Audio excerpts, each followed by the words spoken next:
Good afternoon, everyone. All right, so we come with our next sessions over here, and I would like to introduce today and also welcome to please join me in welcoming Dr. Jonathan William. So Dr. Jonathan William is a highly accomplished radiologist specializing in thoracic and cardiovascular imaging. And Dr. William earned his medical and specialist training at the Faculty of Medicine, University of Indonesia, and currently serves at EMC Hospital Tangerang. He also a dedicated educator, having lectured in the radiology residency program at Universitas Pelita Harapan, with numerous speaking engagements across national and international platforms, as well as multiple publications in peer-reviewed journals. Dr. William is a recognized thought leader in advanced imaging technologies, particularly in cardiac, MRI, and CT. So let's welcome Dr. Jonathan William.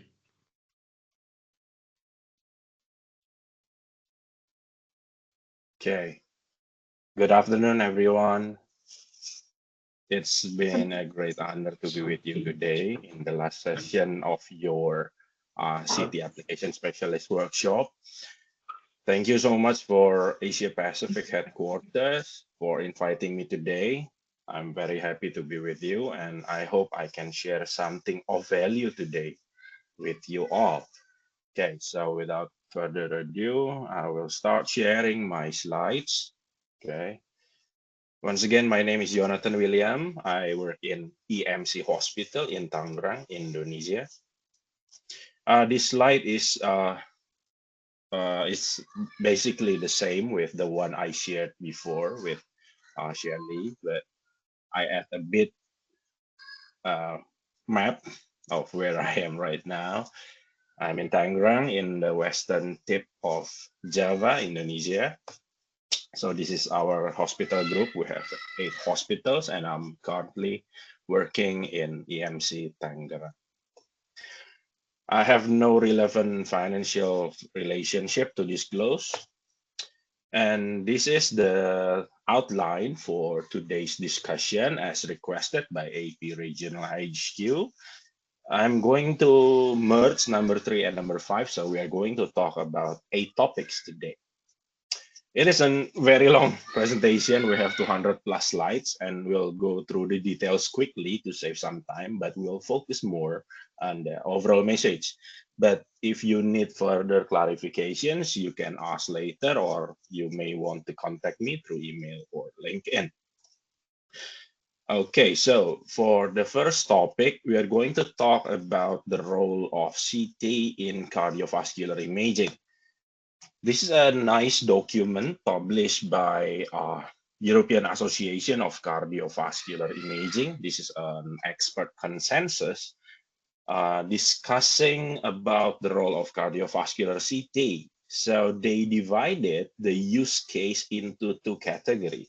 The first one is appropriate, and the second one could be considered. Appropriate means we have good scientific basis, good scientific evidence, and showing strong benefit for the use of cardiac CT.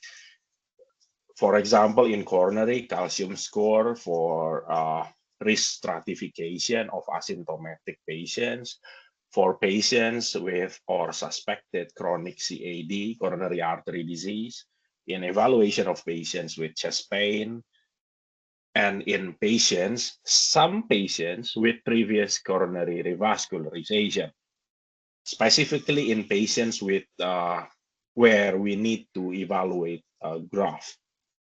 However, we also have use cases like that is where cardiac CT could be considered, meaning that although we have some evidence of its benefit, however, we cannot give strong recommendation due to various factors. For example, if we have something better, better alternative, for example, or there are some risks associated with the use of cardiac CT.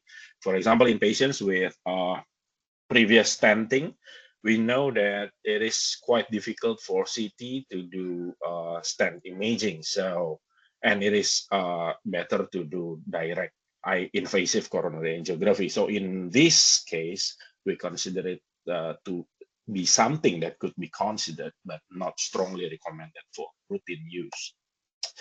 We have another group of indications, for example, structural heart diseases, cardiomyopathies, coronary anomalies, and congenital heart diseases. They are considered appropriate. However, in another case, for cardiomyopathy, specifically late iodine enhancement, it is considered it is categorized as could be considered. Why? Since we know that we have a better alternative in the form of cardiac MRI. So it is reserved for cases when patient cannot undergo cardiac MRI. Another use case are functional imaging by CT-FFR and CT myocardial perfusion.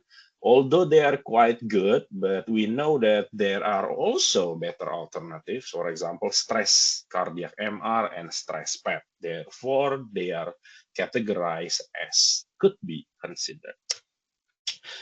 Okay, so why is this important?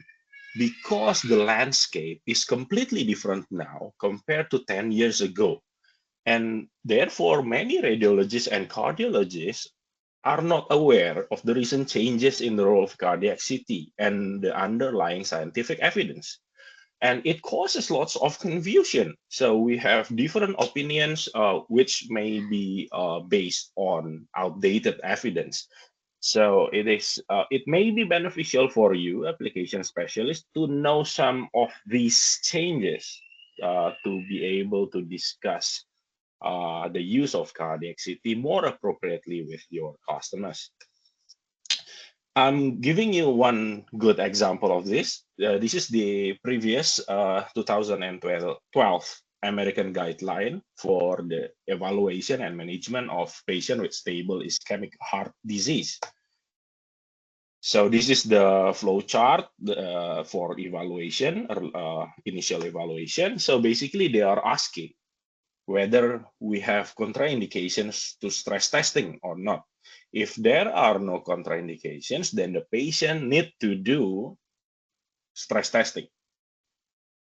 But if there is any kind of contraindication, then in that case, CCTA can be considered. However, even if you do not have CCTA, it's fine because you can directly initiate therapy. So back then, CCTA is nice to have, but not mandatory at all. If it is unavailable due to scanner limitation or expertise limitation, then you can just directly initiate therapy.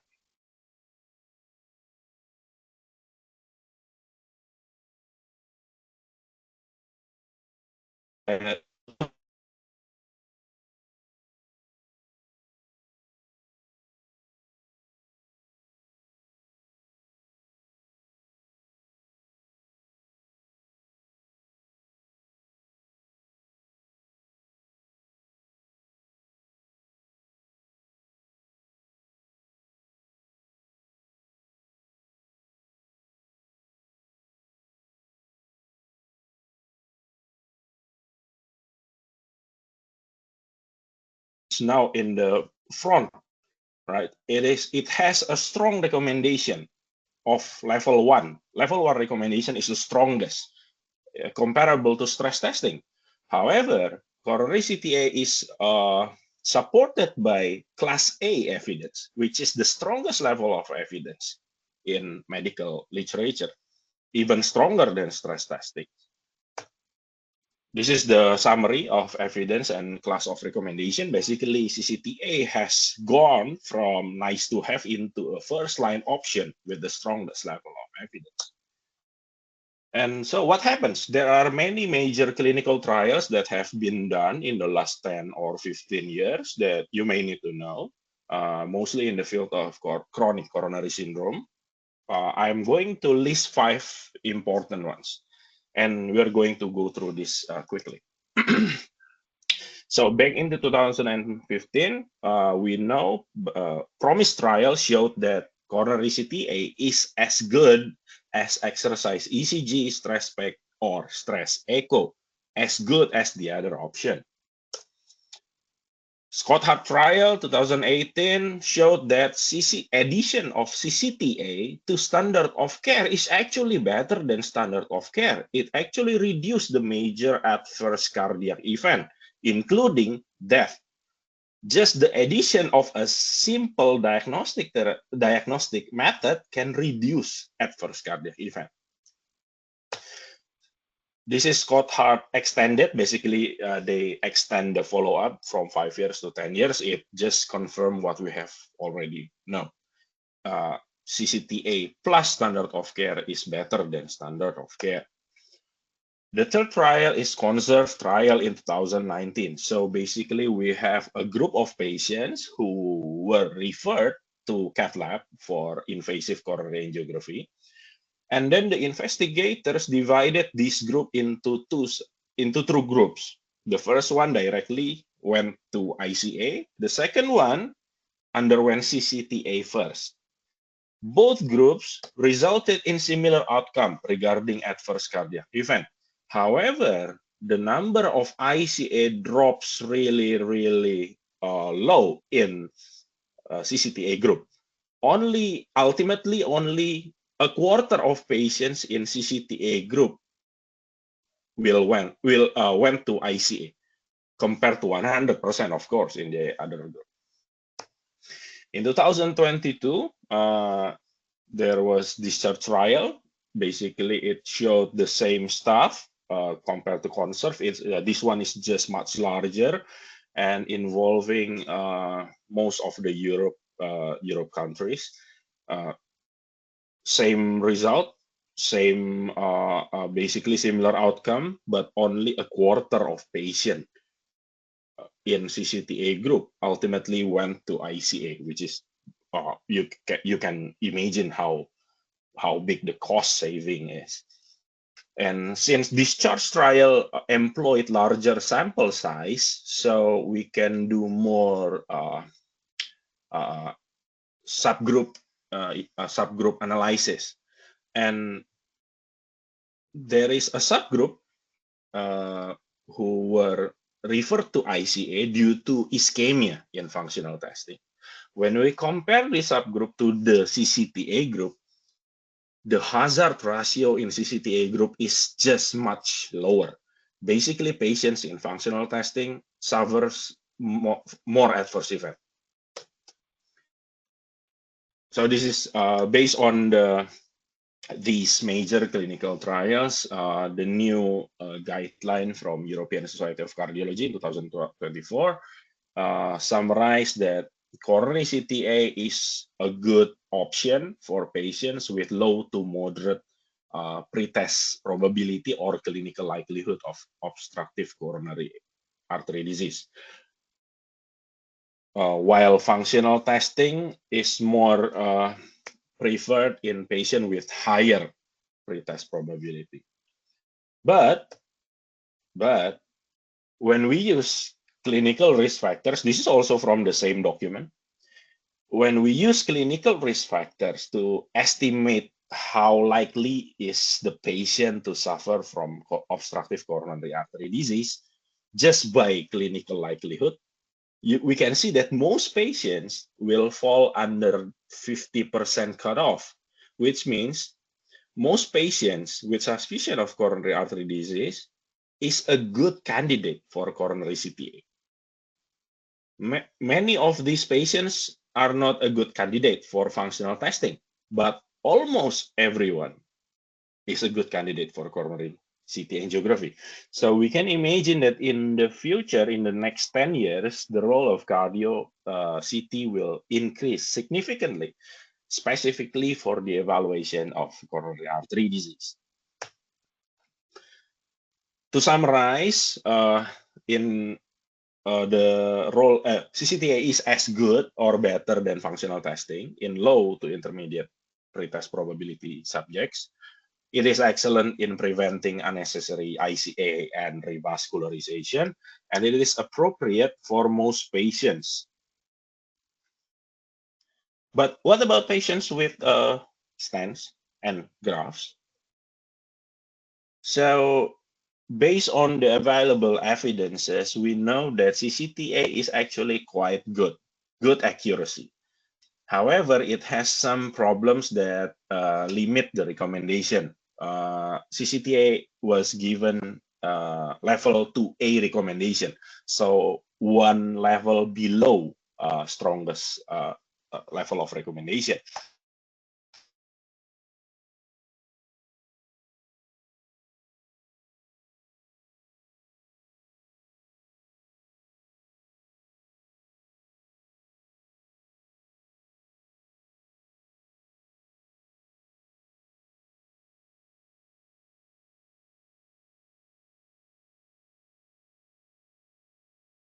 Check the video. Yeah. Hi, Dr. William. You are lagging on our side. Probably you can switch off the video.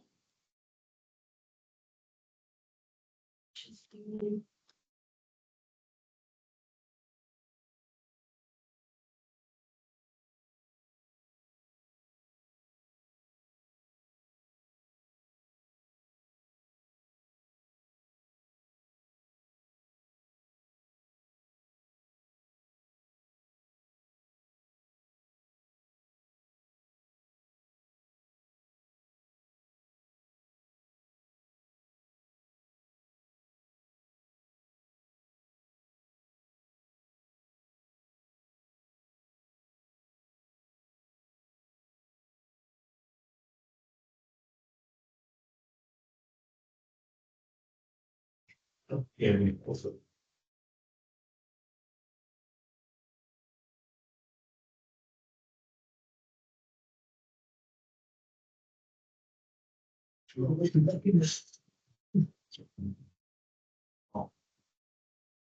Video and information, I think you can put this. And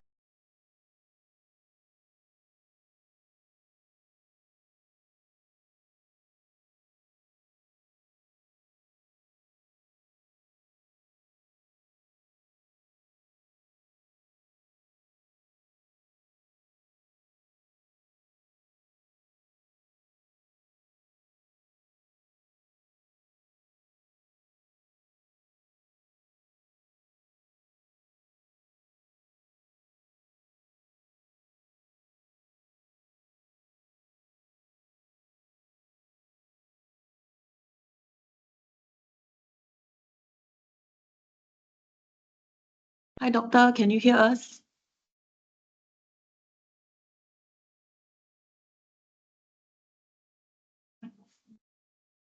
You are currently muted.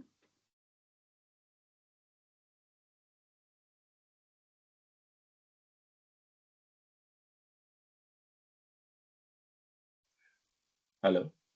Yes, doctor can hear you.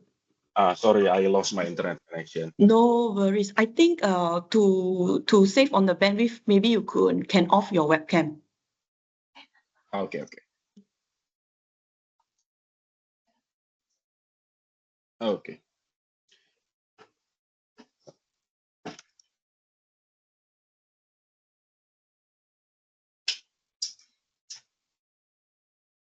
Okay, sorry. Where was we cut off before? yeah, Yes, this slide. Oh, this slide. Okay. Thank Okay, you. so once again, we have good evidence of good accuracy of coronary CTA in patients with previous revascularizations. However, stent and CABG imaging is technically more difficult, right? And these arteries typically have very severe disease, which limits the accuracy of CCTA. Specifically, it will produce more false positives. So it is difficult to obtain the strongest recommendation. The recommendation given was 2A, which is one step lower than the strongest one. Because in the end, large proportion of patients will directly went to cath lab, but it is still considered to be a useful option. It can be considered in patients who prefer non-invasive tests. This is the fifth clinical trial. This is quite new, last year published by PASI TCA trial. So we have patients with previous grafting. They presented with chest pain, so they require further evaluation. Half of these patients were directly sent to ICA cath lab, but another half is underwent CCTA first, and the result is incredible. The CCTA group resulted in shorter ICA procedure, reduced contrast-induced nephropathy, reduced procedural complications, and reduced major adverse cardiac event. Basically, it showed that in most patients who were indicated for ICA with previous history of grafting should underwent CCTA first before ICA. Okay, so in patients with previous stents and coronary artery bypass, CCTA may be useful, and photon counting CT can help a lot here. So, but currently there's not enough evidence to strongly recommend CT as routine evaluation. It can be considered for some patients, but not all patients. However, I believe for CABG, patients with previous grafts, the role of CT will certainly change in next guideline because of the result of the last clinical trial, bypass CTCA trial. And the next indications that we're going to talk about are structural heart disease, coronary anomalies, and congenital heart diseases. Basically, in these cases, cardiac CT is superior because it has unparalleled isotropic spatial resolution. We know this, and this is as easily achievable even with 64 detector CT or host type. And we can also do CINA imaging if needed. And we have precise calcium evaluation in cases where we want to evaluate for TAVI or TMVI. For cardiomyopathies, the main use of cardiac CT is to exclude CAD in cardiomyopathy patient, specifically in patients with dilated cardiomyopathy. We can also do late iodine enhancement for some cases, but in those cases, we actually prefer late gadolinium enhancement with cardiac MRI. So it has some benefit, but in select cases, okay. Specifically, the best benefit is to exclude coexistence of CAD. And we can do functional imaging if needed, although obviously not as good as CMR. The last group of indications are functional imaging with CT-FFR or CT-MPI, myocardial perfusion imaging. So we know from previous clinical trials that CT-FFR significantly improves accuracy. And the best part is that we don't need to do additional scan, but it is quite expensive. I think in most of Asia, we don't really do CT-FFR because the cost is quite prohibitive. So it's basically a bit stuck in the middle. So it is better than stress echo, better than SPECT, but not as good as stress EMR, not as good as stress PET. So yeah, it is a bit stuck in the middle, but it can be considered in select patients. For example, when PET is not available or cardiac MRI is difficult due to claustrophobia. While for CT-MPI also proven to improve CCT accuracy, and it is less affected by image quality compared to CT-FFR. But it is more difficult to integrate into clinical workflow because there are multiple different protocols, different reimbursement pattern. Well, it is more difficult to integrate, and it requires additional scan as well, additional technical expertise, and accuracy-wise, it is also stuck in the middle. Again, it is better than stress echo and SPECT, but not as good as stress EMR or stress PET. So they are in similar situation, both CT-FFR and CT-MPI. both improve CCTA, but the adoption is complicated by some factors. The second topic we are going to talk today is about quality of coronary CTA, satisfactory quality. What kind of scan is considered satisfactory? Basically, we want adequate spatial resolution because the coronary artery is quite small. So we have to limit FOV, we have to use minimum slice thickness, we need slice overlap, we need to use adequate kernel, and maybe even higher kernel in patient with stents and highly calcified arteries. This is an example using somatom drive. This is a patient with stent with kernel BR34. We cannot see anything inside the stent, but using BV45, we can clearly see that there is an in-stent restenosis in the middle of the stent. This is the zoom-in image, which is very nice. We can clearly see that there is in-stent restenosis. This is another example in patients with highly calcified arteries. Image B is using higher kernel, and we can see that the size of calcium is reduced with higher kernel. So in patients with a high calcium score or bulky calcification, we need to use higher kernels, BV45, 49, or even higher if possible, but I think mostly 45, 49, except in photon counting CT, I think they can use higher kernel. And the second important factor is adequate enhancement. And this is a bit contentious because some experts adequate 200, 400 H attenuation, but personally, I prefer 400 or even more.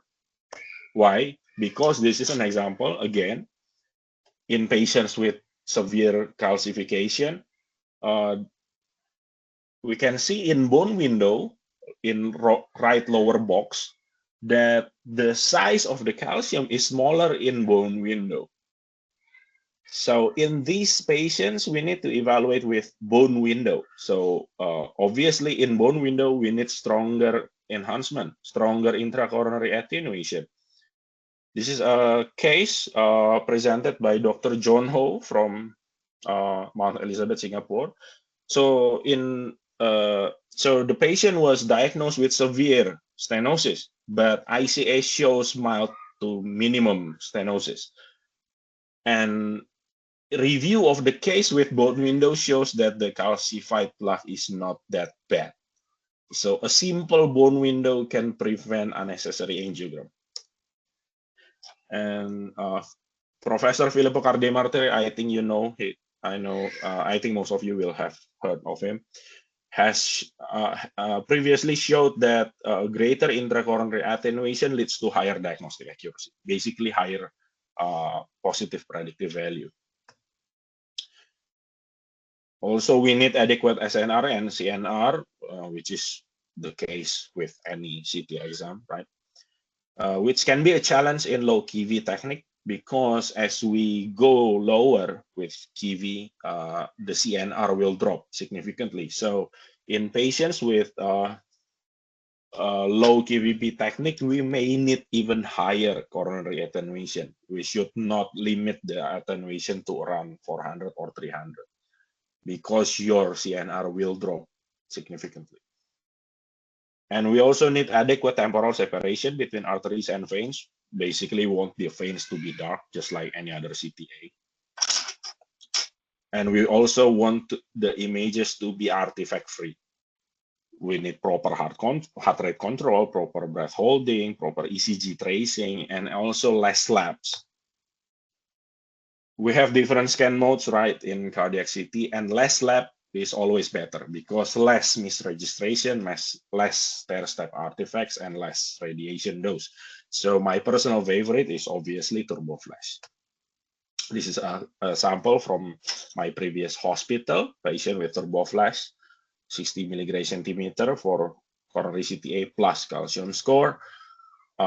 This is how we do cardiac CT in our place with minimum slice thickness, 50% overlap, BR34, medium kernel, good heart rate, good breath hold, low QVP, moderate iterative reconstruction, and preferably turboflash. Very nice image quality and very good radiation dose, right? Another example, also with turboflash, total DLP only 28 milligray centimeter. You can't go lower than dual source is always the lowest, the most dose efficient CT scanners in the market today, right? You can see that the image is very nice with very low radiation dose and no stair-step artifacts, obviously, because only one slab was acquired. The third topic is systole, diastole, or both. So for as a summary, in patients with low heart rate, we do mid diastole only. In high heart rate, both mid diastole and end systole. If you have dual source scanners, we can do end systole only. And if we need cardiac function, then full phase needs to be done. Right. This is a good document which you can share with your customers, written by Dr. Jonathan Leipzig. He is a past president of Society of Cardiovascular CT. This is a document he wrote for HeartFlow, for FFR, CT FFR, but it is very nice, very systematic, very good. You can share this with your customers if needed. The rationale is like this. So this is a chart of coronary artery velocity. So its movement, how fast is it moving? And we can see that there is two throws there. The lowest velocity is in mid diastole. So this is why we want to acquire the image in mid diastole. And the second less with also somewhat low velocity is in end systole. However, we can see as the heart rate goes higher, the mid diastole reconstruction will be worse because the coronary velocity slowly increases. This is why that in higher heart rate, mid diastole may not be enough. We may need to add end systole reconstruction to improve the overall image quality. This is just another chart for LAD, LCX, RCA. I'm going to skip this.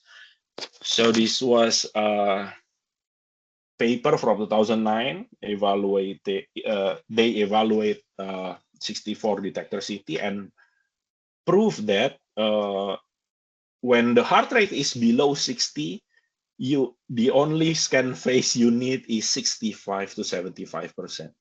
It is good enough in almost all cases, just mid diastole when heart rate is below 60. But when the heart rate is above 60 or even above 70, you can see that 75% phase is not as good as we hope. Therefore, we need to add 35, 45, or 55% of cardiac phase reconstruction. So basically, when your heart rate is above 60, it is advisable to do 35 to 75% scanning and reconstruction. This is another paper from Prof. Maurovich Horvat and team. I think you've heard his name as well. They prove that in patients with high heart rate, when you are using dual source CT, you can just use absolute delay of about 200 to 400 milliseconds. The image quality is very nice. Just doing end systole.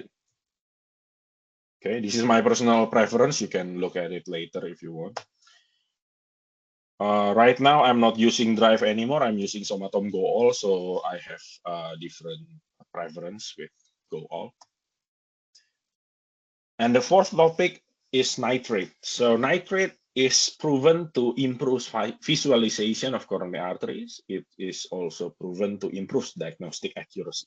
So it is recommended by guideline. So using giving nitrate is the standard, if not contraindicated, obviously, which contraindication is severe hypotension, severe aortic stenosis, or recent consumption of PDE inhibitor. But in most cases, we want to give nitrates. There have been concern that nitrate may cause overestimation of coronary stenosis grading because the stenosis itself does not enlarge while the normal artery enlarge. Therefore, it's as if the stenosis is worse than it is really is. But actually, all major clinical trials regarding CCTA always utilize nitrate. So the benefit of CCTA is always proven in the context of using nitrate. So we need to use nitrate as well. In the absence of contraindication, there's no reason to avoid nitrate. The fifth topic is regarding cardiac function with CT scan. When we're talking about cardiac function, we are talking about wall motion evaluation, valve motion evaluation, cardiac volumes, chamber volumes, ejection fraction, and also myocardial mass. And it has been proven that CT scan is highly accurate to evaluate volumes, mass, and ejection fractions compared to gold standard CMR. Very strong correlation and low bias. So it is a good alternative when cardiac MRI is not available or contraindicated. How does it compare to echo? 2D echo has significant bias compared to gold standard. So the chamber volume in 2D echo is almost always lower compared to CMR. 3D echo improves the accuracy and reduce bias, but it is still there is still significant bias. While CT scan provides very strong correlation and low bias, which makes it an ideal substitute when CMR is not available or contraindicated. Especially for right ventricle. Echo is just not good for right ventricle. 2D echo is really bad. 3D echo is better, but still not as good as we hope. So when you want to evaluate right ventricle function, but CMR is not available to you, CT scan is the alternative. Nothing better than CT scan. It is the best alternative for cardiac MRI, especially for right ventricular function. This is an example of patient with the dilated cardiomyopathy. We know that dilated cardiomyopathy can be caused by coronary artery disease, can be also caused by other pathology. Therefore, in this group of patients, it is important to exclude the presence of coronary artery disease. This patient echo showed ejection fraction of 30%, moderately low. So we did retrospectively gated study scan, total DLP less than 200 milligram centimeter. This was with somatome drive. And we can evaluate the cardiac motion quite well. Obviously not as good as echo, but we can see that some part of the heart is not moving properly, specifically the septum, LV septum. We can also see that there is hypokinesia in basal anterior left ventricular myocardium. Quite nicely depicted here. The septum is not good. This is the mid segment. This is the apical segment. So basically, if needed, we can do scenery reconstruction to evaluate cardiac motion. Obviously not as good as CMR and echo, but it is available. So the patient has ejection fraction of 43%, which is basically mild reduction, not 30% as echo showed previously. So basically echo is not just not perfect. It has some limitations, especially in patients with severe abnormality.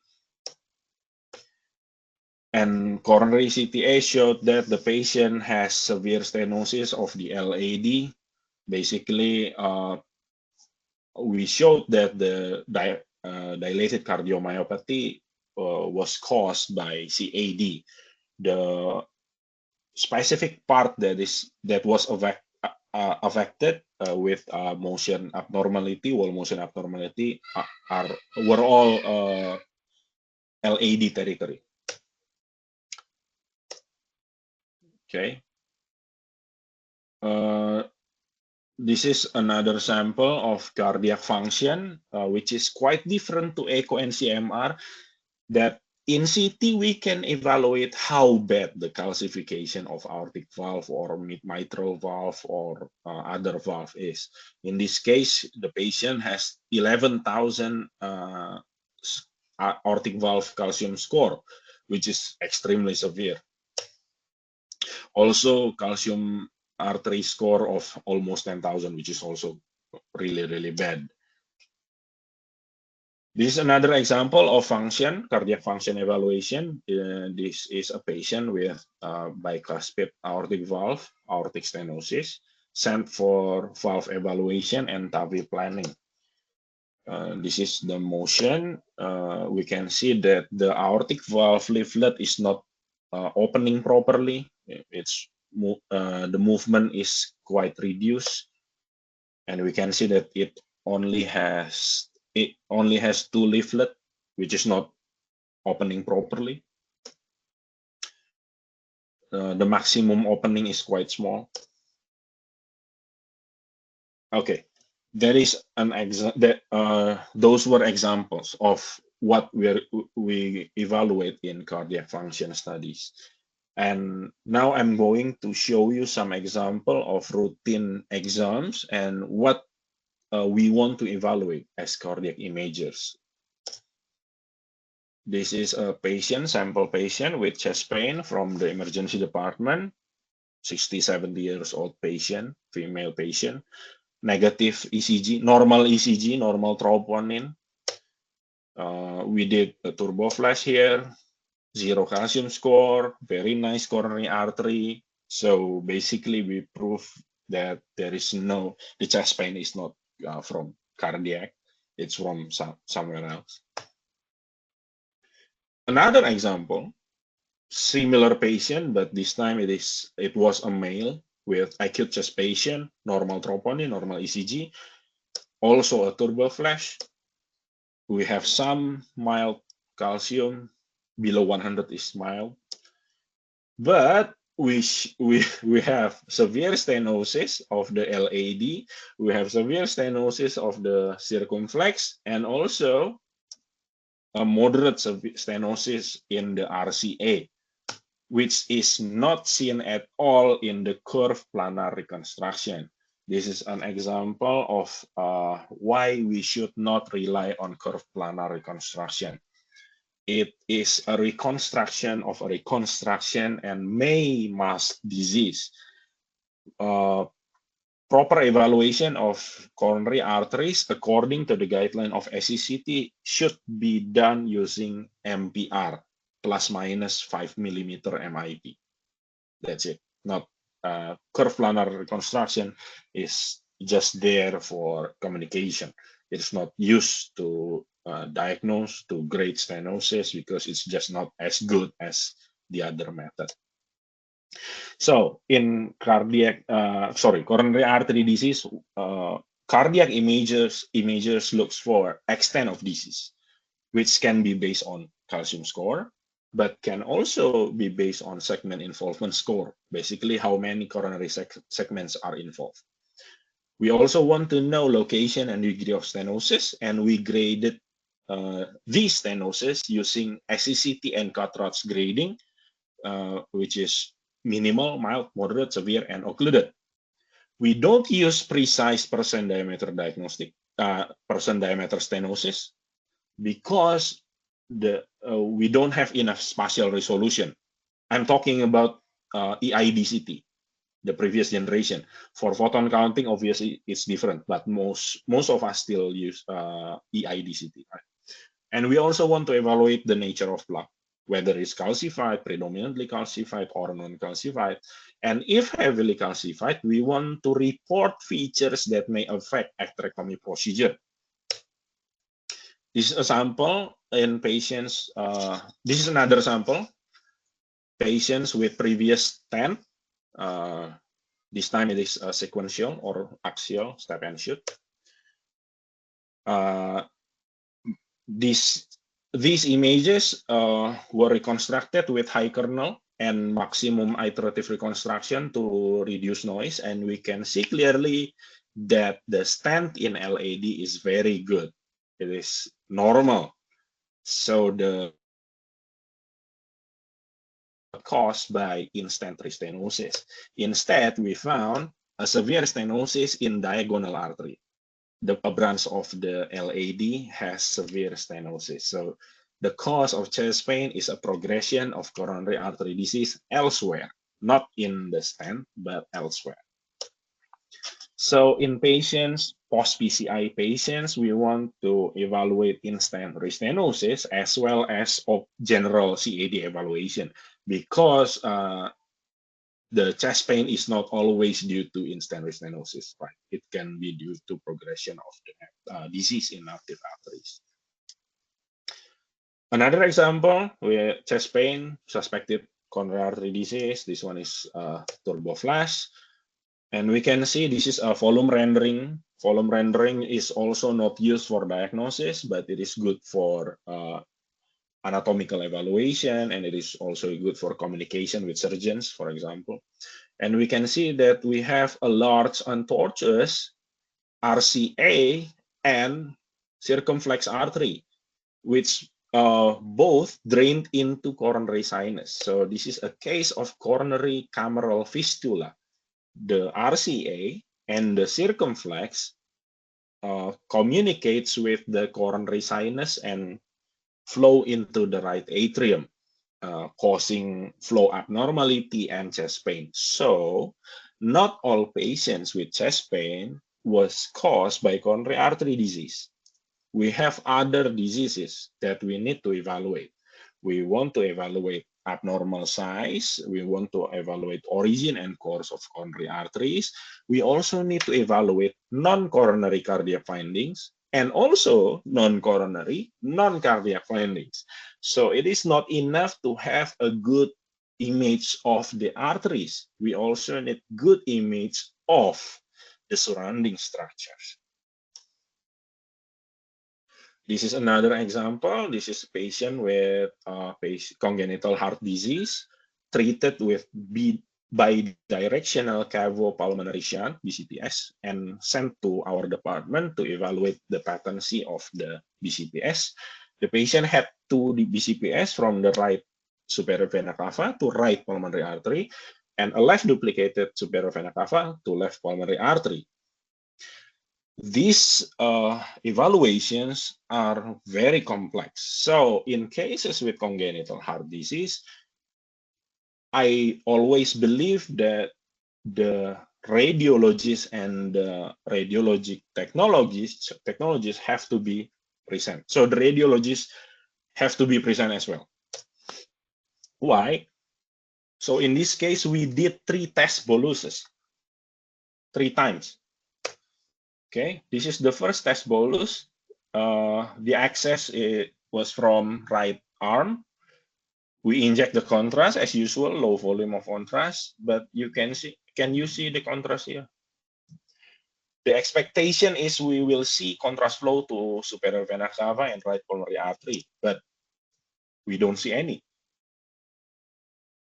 No contrast inside SVC, no contrast inside right pulmonary artery, but we see multiple contrast enhancements as elsewhere. So we redo the test bolus higher, at a higher level, still from right arm. So we can see that the SVC is extremely small, orange arrow. And we have collaterals elsewhere, green arrow. And please ignore the ghosting. This is because the patient is moving, but basically the SVC is small and obstructed. So based on the second test bolus, we calculate the curve and the timing for angiogram, and this is the final result for the first angiogram. We can see that the contrast flows directly towards the abdomen. No contrast flow at all into the heart and into the lungs. All of the contrast went down to the abdomen. So the patient has obstructed superior vena cava. So the test bolus itself is important in patients with congenital heart disease. For the left part, left BCPS, unfortunately, we cannot do a similar technique because the left upper extremity veins are inaccessible. So we did, so we inject the contrast from the right side, right arm, but we did indirect BCPS study. So basically arterial and venous phase injected through the right arm to evaluate the left side. Okay. So the contrast is obviously not as good as when it is directly injected from the left, but we can still see that the left superior vena cava is normal, connected with both pulmonary arteries. So the left side, the left BCPS is working properly. And we can see that the patient has many congenital diseases. You can read it later if you want. This is a very complex patient.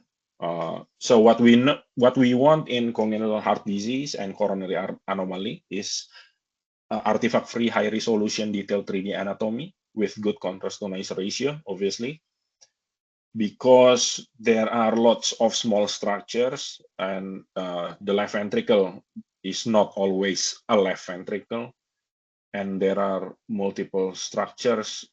There could be multiple structures, which normally is singular, and so we need very good anatomical detail with proper cardiac views, 2-chamber, 3-chamber, 4-chamber, and etc.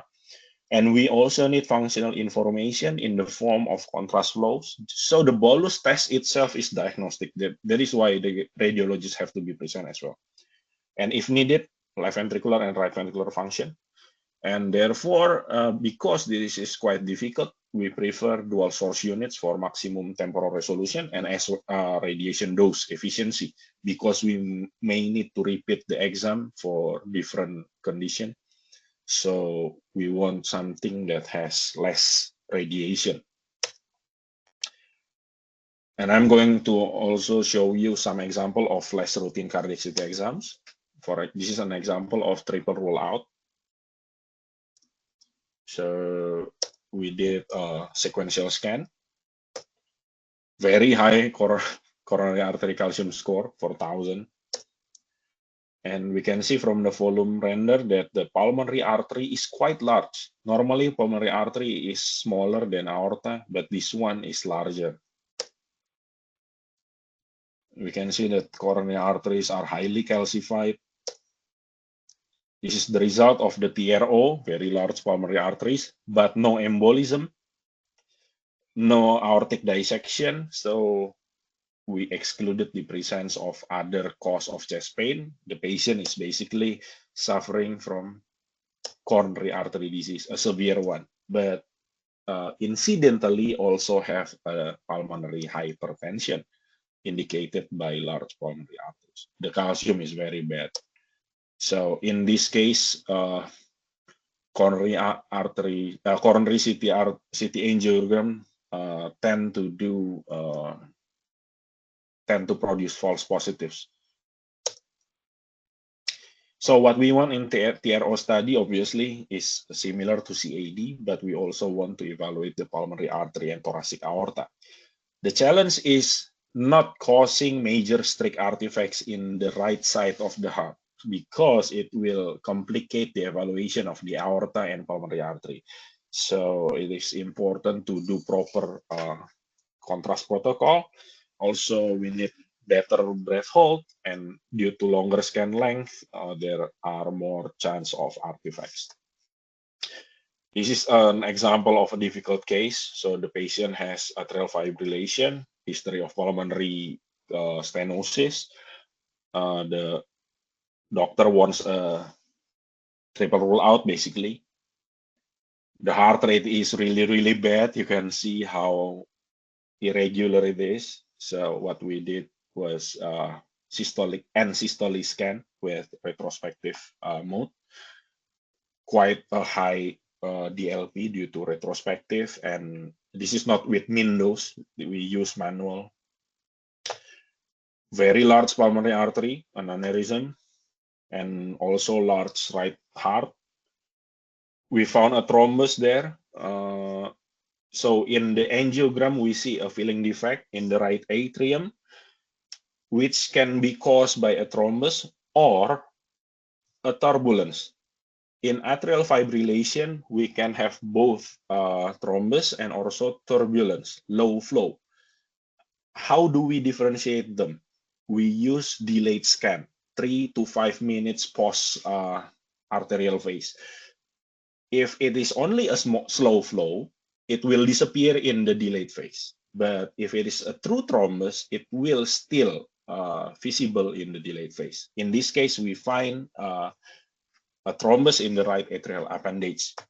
In the left atrial appendage, we also see a filling defect in the angiogram. But in the delayed phase, we can see that there is no filling defect at all. This is only a slow turbulent flow, not a true thrombus. So it is important in patient with atrial fibrillation that we do a delayed scan, 3 to 5 minutes. And since the doctors want some cardiac function evaluation, so we also calculate the volumes and ejection fractions, specifically the right ventricle. We found a severely reduced right ventricular ejection fraction, very large volume, right ventricle volume. Due to, we can see the motion, the septum motion is very weird. This is due to high pressure of the right ventricle. This is another segment, mid segment and apical segment. We can see the septum is moving really bad. It should be rounded, not V-shaped. It should be rounded, not flat. And we can see that the valve, the pulmonary valve, is not closing properly. This is due to previous surgery, a complication of a late complication of surgery.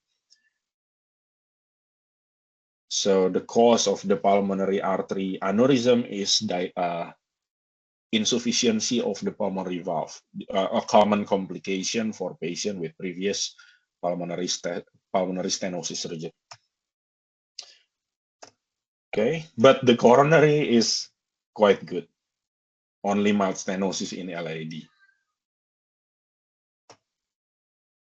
So despite the chest pain, there is no coronary artery disease, no aortic dissection. So basically, the chest pain is due to arrhythmia and right heart strain. So in these cases, what we want to see is actually quite similar to congenital heart diseases. Another example in patient with previous CABG with atrial fibrillation. So the heart rate is quite bad, very irregular. The DLP is quite high because scan range is quite long, right? We have to cover the supraaortic branches down to the cardiac apex. But the result is very good. Well, this is the benefit of having dual source. Basically, we have 3 graphs here. The first graph is from the left internal mammary artery, which is occluded. And we have 2 other graphs from the aorta, saphenous vein graphs, which are normal pattern. So in this case, we want, this is similar to triple roll out, but we do not need to evaluate the pulmonary artery, right?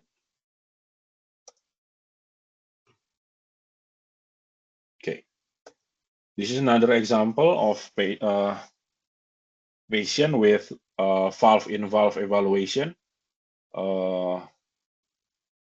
Basically, the patient has previous valve procedure and need to do further valve replacement due to degeneration of the valve. Basically, we need artifactless image, we need good aortic valve calcium score, we need artifactless aortic root image as well. And the last topic is about the future of cardiovascular imaging. So I'm going to divide this topic into 3 subtopics for coronary artery disease, structural cardiac imaging, and myocardial substrate evaluation. The first one is, we have said this before, basically in the next guideline, it is almost certain that there will be a new strong recommendation to do CCTA before ICA in patients with previous CABG. And my second prediction is there will be a preference toward photon counting CT because the spatial resolution is just much better. And we are having an ongoing clinical trial in asymptomatic subjects, and the result will come out in 2027. And I believe that this clinical trial will confirm that CCTA is able to prevent adverse cardiac events even in asymptomatic patients. But to do it properly, we need further development in automatic measurement of low attenuation plaque burden and pericoronary adipose tissue evaluation. So we have to move from just stenosis to also evaluate total plaque burden and pericoronary fat. Another ongoing trial is CLEAR CAD. Basically, it's trying to prove that CCTA first strategy is better than everything else. While for CT-FFR and CT-MPI, I think CT-FFR will be more likely to gain traction as the technology progresses and cost goes down. I think FFR will be more popular compared to CT-MPI, stress echo, and stress PET. And I believe CCTA will gain higher preference over functional tests from government and social insurances. While in structural cardiac imaging, since there is a big increase in the use of minimally invasive aortic valve procedures, the usage of cardiac CT will also increase as well. But for congenital heart disease, since there is a great development in the field of cardiac MR, I think cardiac CT and congenital heart disease will slowly decline. For myocardial substrate, new studies have proven that dual energy CT improves lead iodine accuracy, lead iodine enhancement accuracy, also ECV mapping. So therefore, in the future, CT will be a better alternative compared to CMR, especially when you're using photon counting, because we know photon counting has always on spectral imaging with superior spectral separation, right? Okay, that's all from me. Thank you. Thank you very much, Dr. Williams. Very comprehensive discussions on presentations on the TAIA. So right now, I'd like to open the floor to the questions. If anyone have questions for Dr. Williams.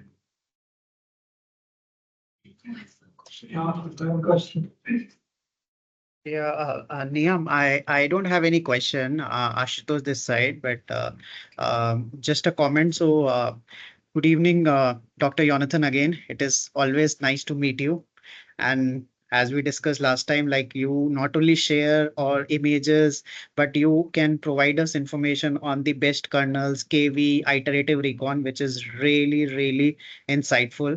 And thanks a lot for sharing all this, your good work on Somatum Drive or what you are doing with GoAll as well. Yeah, and thanks for all the organizers to arrange this session. Thank you, Dr. Jonathan. You're welcome, Mr. Ashutosh. Thank you, Dr. William. That was my name. I've got two questions. First about the deep vessel. You mentioned that not only HeartFlow, but also deep vessel has a CT-FFR solution commercially available. Question is this an in-house solution? Is it available worldwide? And is it as cheap as the HeartFlow? That's actually my first question. Oh, should I answer directly? Oh, yeah, it's possible. I can also ask the second question if you don't mind, but that's about the triple rule out. Can you say something about the contrast timing in the triple rule out scans that you perform? That was the second question. Thank you. Okay, thank you so much for the questions. Sorry, I didn't hear your names, but I will try to answer your questions. The first one is regarding the vessel. So right now, the only FDA approved solution for CT-FFR is from HeartFlow, which is done using CFD, computational fluid dynamics, which requires supercomputer. That's why it's very expensive. So right now we have many vendors who develop in-premise solution. So you calculate the FFR, CT-FFR in the hospital using the machine learning and deep learning approach. But none of these are FDA approved. Some of these have CE mark from Europe, but not FDA approval yet. So I cannot comment about the cost, but it is said to be cheaper than HeartFlow. But since in Indonesia we are very reliant on FDA approval more than CE, so we don't really have experience regarding the CE mark products. So I cannot comment how good it is, how whether it's cheap, whether it's easy to integrate to clinical workflow. But there is potential in the future to have cheaper alternative compared to HeartFlow.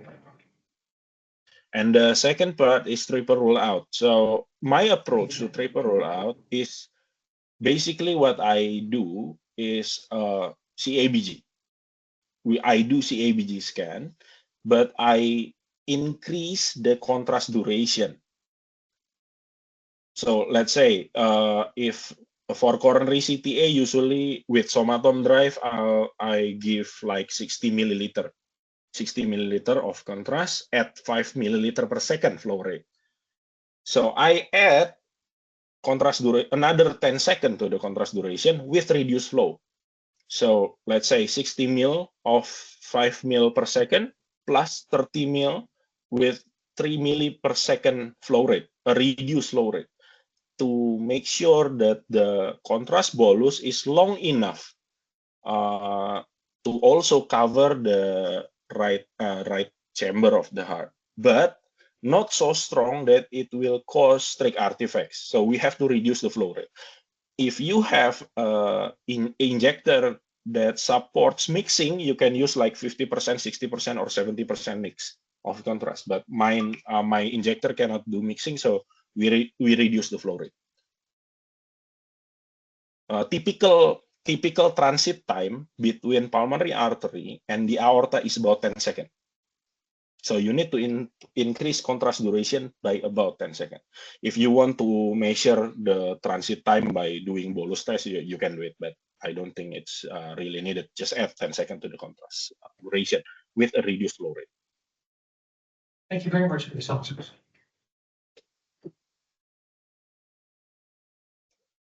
My name is Niam. I do have one question.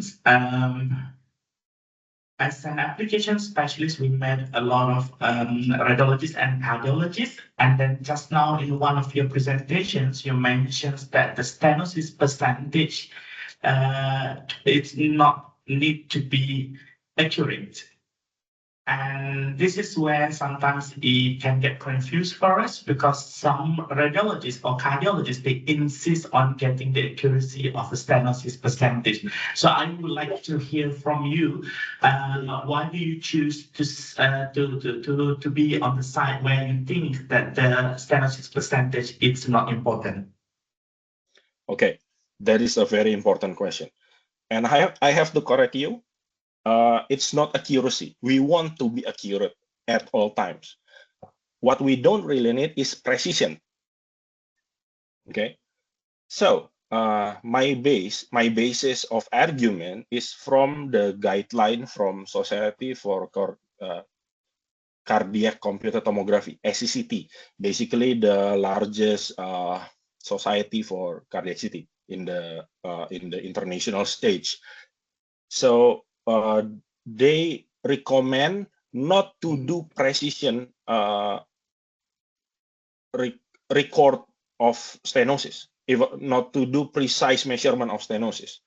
You should just do, you should give a range, 0 to 24, 25 to 49, 50 to 90, 50 to 90, 69, 70 to 99, and 100. Why? Because the precise stenosis itself doesn't matter. In coronary artery disease, what matters the most is whether the stenosis causes flow limitation.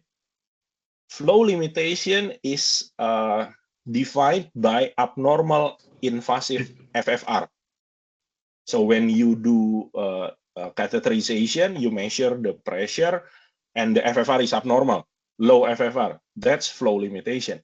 So the stenosis itself cannot precisely tell you whether there is flow limitation or not. When the stenosis is more than 70%, you have 80% chance of flow limitation. When your stenosis is 50 to 70%, you have like 33, 40% of chance. So there is no real difference between 50% stenosis and 60% stenosis. The chance of flow limitation is just like 30, 40%. It doesn't affect the patient clinically significantly. That's what. So no clinical benefit of introducing precise measurement. The second reason is that we have limited spatial resolution in CT. In energy integrating detector CT, the last generation CT, obviously, most scanners have like 0.6 mm slice, right? So imagine, well, I don't have a whiteboard to show you, but imagine in sagittal oblique view, you see the LAD as a long tube in sagittal oblique. Let's say we have a 3 millimeter mid LAD. Oh, I don't know. Maybe I can share with Paint. Sorry, let me try with Microsoft Paint. Please wait a bit.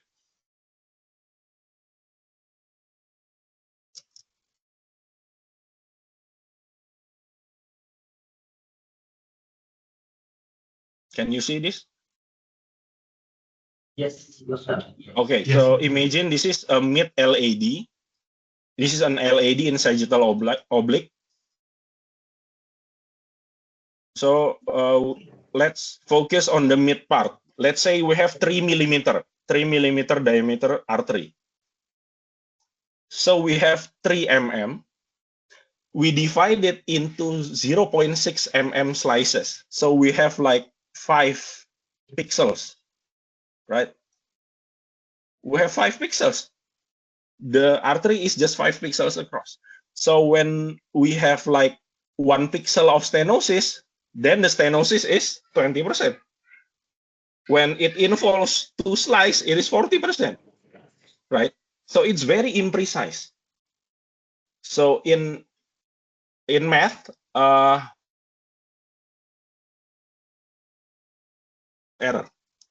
measurement. In physical measurement, we have like standard error. So standard error is half of the smallest measurement. So for example, when the stenosis involves only 1 slice, Is it really 20% stenosis?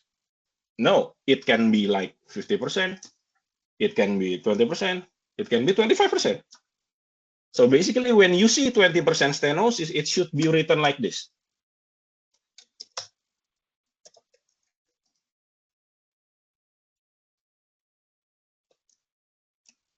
So you cannot say precisely whether it is a 20% stenosis. You have to always include the standard error, which in EIDCT is about 5 to 10%. So when you say it is 20% stenosis, in reality, it is like 10 to 30%. This is why SCCT recommend not to do precise measurement. Physically, we don't have enough spatial resolution. Obviously, this is not the case for photon counting, but again, most of us are still using EIDCT, right? In photon counting, we have 0.2 millimeter slices.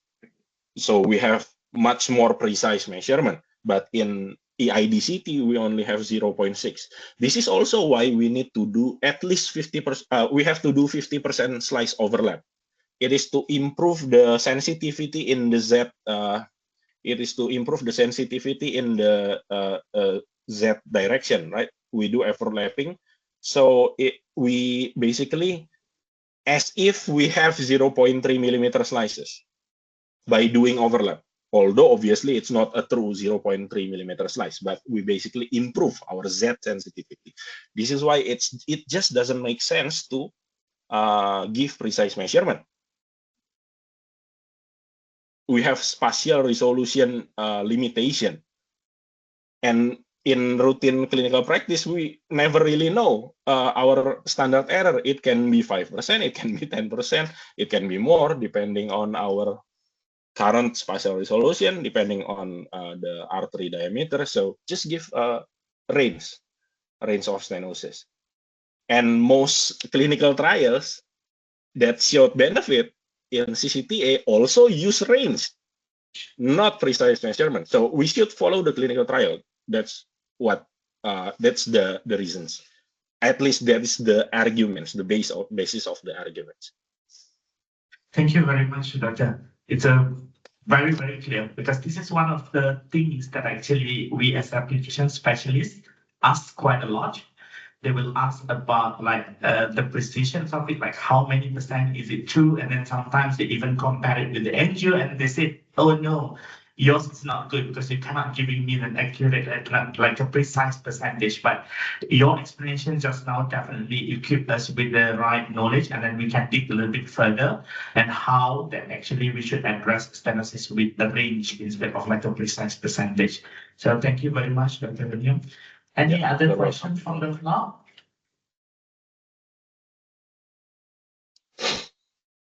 No questions? All right, Doctor, thank you. Thank you very much. And I guess there's no further questions here, but definitely if we do have questions, we will contact you via emails. And then thank you for the presentation that you provide to us. Definitely we're going to read through again. And then if we do have questions, we will in contact with you. And hopefully we can see each other soon. Maybe with another photon counting with your institutions. All right, so thank you very much, Doctor. And thank you very much. Yeah. And have a nice weekend. Thank you. Have a nice weekend. Thank you so much for inviting me. Hopefully it has some value for you. It is hopefully useful for you. Please don't hesitate to contact me if you need further clarification. See you later someday. Bye. Thank Bye-bye. you. Bye. Thank you, Doctor. Thank you, everyone.